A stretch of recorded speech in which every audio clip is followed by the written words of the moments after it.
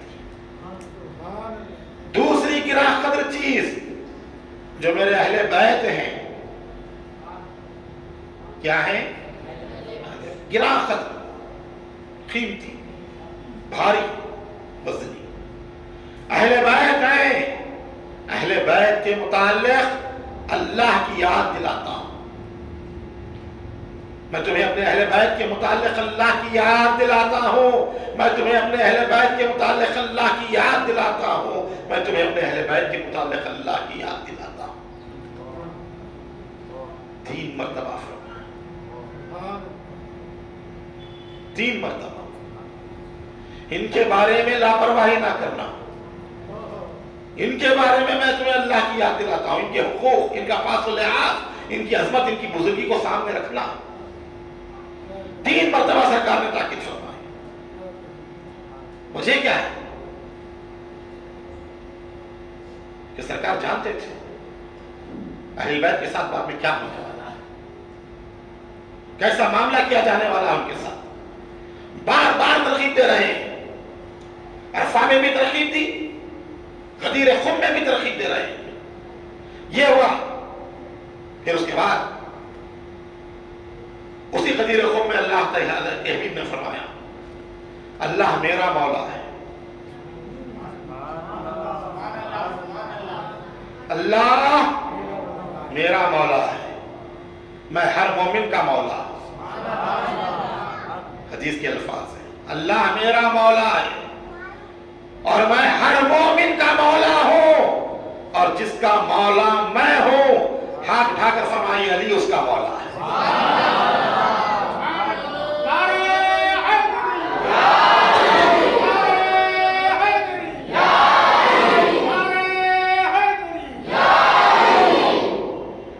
اعلان ولایت فرمایا رسول اللہ نے، میں ولی ہوں ہر مومن کا۔ اب جس کا میں ولی ہوں، علی بھی ولی ہے، علی ولی اللہ جو کہا جاتا ہے۔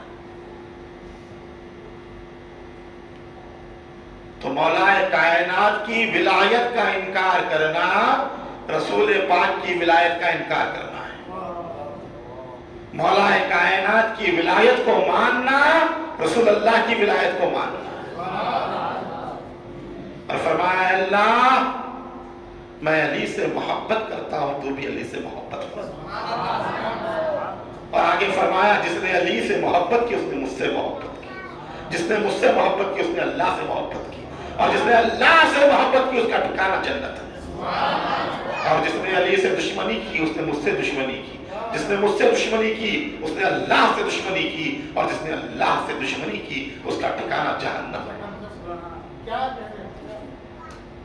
تو یہ علی کی محبت آج کل نہیں، 1400 سال سے ہر دور میں ایمان کی علامت ہے۔ جو کہتے ہیں نعرہ حیدری، نعرہ حیدری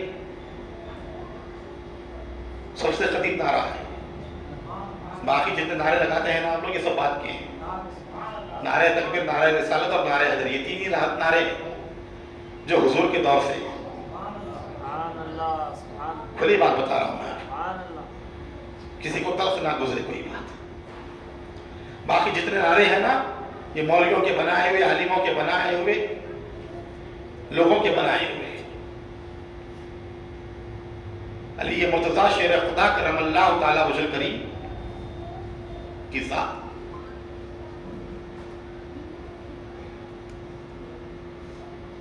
یہ منافق اور مومن کے درمیان فرق واضح کرنے والی ذات ہے۔ سرکار نے فرمایا کہ علی مومن تجھ سے عداوت نہیں رکھے گا اور منافق تجھ سے محبت نہیں کرے گا۔ منافق تجھ سے، تو مومن ہونا ہے تو علی کی محبت ضروری ہے۔ علی کی محبت کے بغیر ایمان کا تصور نہیں ہے۔ بات ہضم ہو یا نہ ہو، یاد رکھو اہمیت اتنی بنائی سرکار نے، علی کا خون میرا خون، علی کا گوشت میرا گوشت، علی کی روح میری روح، اللہ نے ایک ہی نور سے بنائی۔ محدث دکن عبداللہ شاہ صاحب کی کتاب پڑھ کے دیکھیے شہادت نامہ، تو علی مرتضیٰ کی محبت ایمان کے علامت۔ علی علی جو ذکر کرتے ہیں نا لوگوں کو بڑی گھٹن ہوتی ہے، بڑی تکلیف ہوتی ہے، علی علی علی علی علی علی، یہ کیا نہیں، خالی علی علی نہیں کر رہے ہیں۔ حضور نے فرمایا علی کا ذکر عبادت ہے۔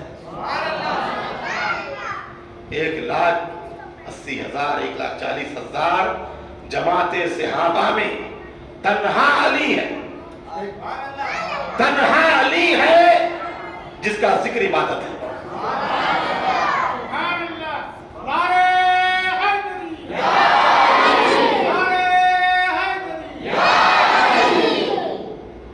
ام المومنین سیدہ طیبہ طاہرہ بی بی عائشہ صدیقہ سلام اللہ تعالی علیہ، تمام مومنوں کی ماں، اپنے بابا جان سیدنا ابو بکر صدیق رضی اللہ تعالیٰ عنہ سے پوچھتی ہے، بابا کیا بات ہے جب کبھی علی نظر آتے ہیں آپ انہیں ٹکٹکی باندھ کر دیکھتے ہیں، گھورتے رہتے ہیں، کوئی آپ کو گھورے تو لڑنے پہ آ جائے، کیا بات ہے، آ کے دیکھے جا رہا ہے، دیدے نکال رہا ہے، دیکھا کرتے صدیق اکبر، کیا بات ہے، پوری حدیث سنا رہا ہوں میں آپ کو، وہ اور لوگ ہیں جو اس کا اگلا حصہ چھوڑ دیتے ہیں، حذف کر دیتے ہیں، آخر کا حصہ لیتے ہیں، ڈنڈی جو مارتے ہیں حدیثوں میں، ہم وہ نہیں، یہ حدیث تو یاد، آگے کا حصہ، یہ ہوا کس کے ساتھ واقعہ، کس نے پوچھا، سیدہ عائشہ صدیقہ نے اپنے والد سے پوچھا، ابو بکر صدیق سے پوچھا، کیا بات ہے کہ آپ علی کو گھور کر دیکھتے ہیں؟ تو صدیق اکبر نے کہا کہ عائشہ صدیقہ سنو، میں نے رسول اللہ کی زبان مبارک سے سنا ہے علی کے چہرے کو دیکھنا عبادت ہے۔ علی کے چہرے کو دیکھنا صدیق اکبر کا،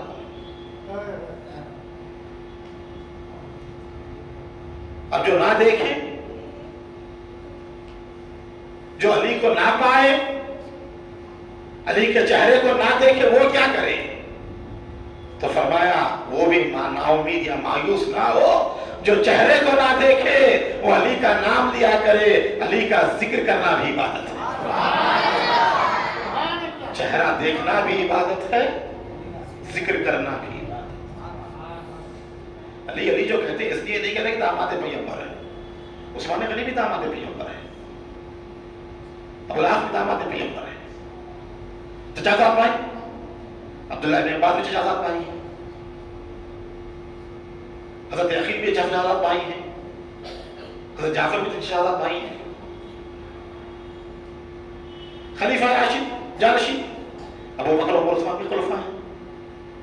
علی کا جو ذکر کیا جاتا ہے، علی کا جو نام لیا جاتا ہے، علی کا ذکر اور علی کا نام اسی لیے لیا جاتا ہے کہ علی کا ذکر کرنا ایمان کی علامت ہے۔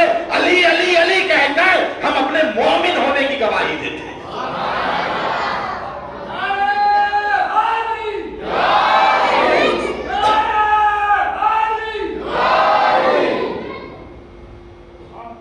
خدا جسے اوجے کمال دیتا ہے، خدا جسے نعرہ لگا تو یاد آیا مجھے، بڑا شاندار نعرہ ہے، ذرا چاہیے نعرہ، پھسپھسے نعرے، پلپلے نعرے، اسے جو ہے لگانے سے نہیں لگانا بہتر ہے۔ خدا جسے اوجے کمال دیتا ہے، اسے بطول کی چوکھٹ پہ ڈال دیتا ہے۔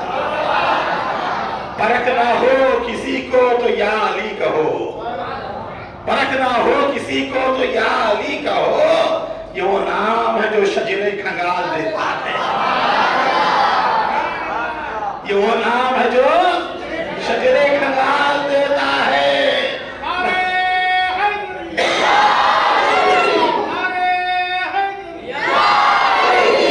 نبی کے ذکر سے ملتی ہے روح کو راحت، نبی کے ذکر سے ملتی ہے روح کو راحت، علی کا ذکر لہو کو اباد دیتا ہے۔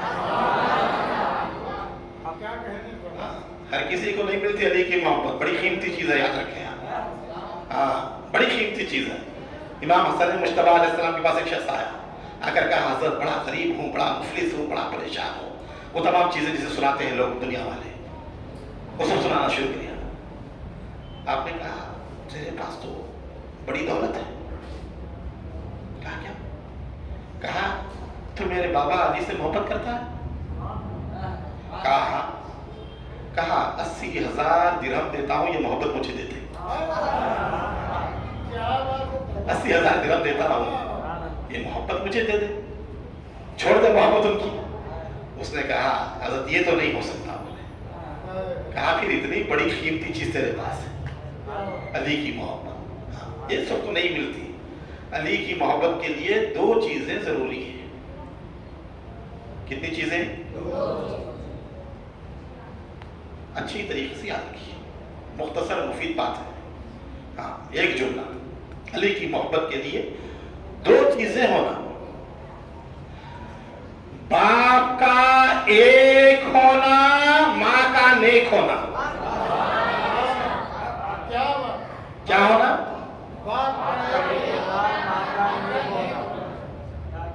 بولیے اسی کے دل میں علی کی محبت آتی ہے، ورنہ کتابیں پڑھنے سے، واز بیان سننے سے اس سے کچھ بھی نہیں آتی، بنیادی چیز ہے۔ باتیں تو بہت ساری ہیں انشاءاللہ تعالی، لیکن طبیعت ناساز ہے، لہٰذا یہیں پہ بیان کو روکتے ہیں، پھر آگے دیکھیں گے۔ صلی اللہ تعالیٰ علیہ خیر خلقہ سیدنا محمد وعلیٰ آلہ وصحبہ اجمعین والحمد للہ رب العالمین۔ کھڑے ہو جائیں۔